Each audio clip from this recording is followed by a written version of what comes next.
Ayan, ginabi na naman yung babae na yan. Dahil pagod, stretch konti. Kagabi pala guys, ay yung mga pinagkainan namin ay hindi ko na siya nahugasan. Dahil maaga ako dinalaw ng antok kagabi. Sobra.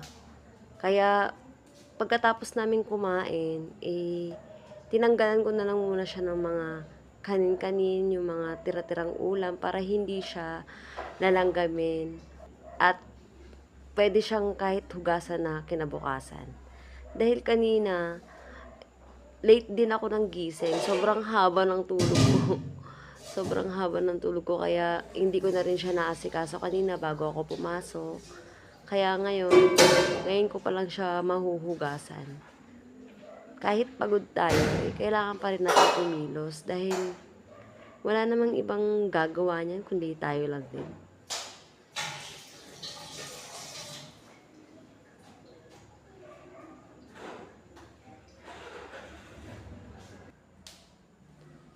Yan, harapin ko na siya. Uunahin ko pang hugas yung mga kaldero kasi ayan talaga yung pinakaayaw kong huhugasan. Pero wala naman ibang gagawa niyan kundi tayo lang kaya eto na gagawin na natin siya. Kahit pagod, inaasikaso ko na siya pag uwi ko dahil mas gusto ko yung tuloy-tuloy na at wala nang iisipin pa. Para pag katapos, pwede na tayo magpahinga.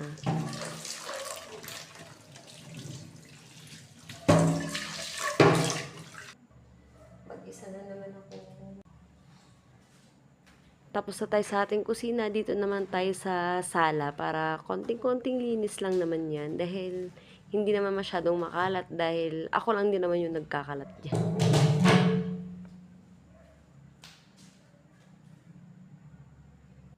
Ayan, natapos din at magpapalit na tayo ng pantulog para makapagpahinga na tayo guys dahil bukas maaga na naman tayong papasok.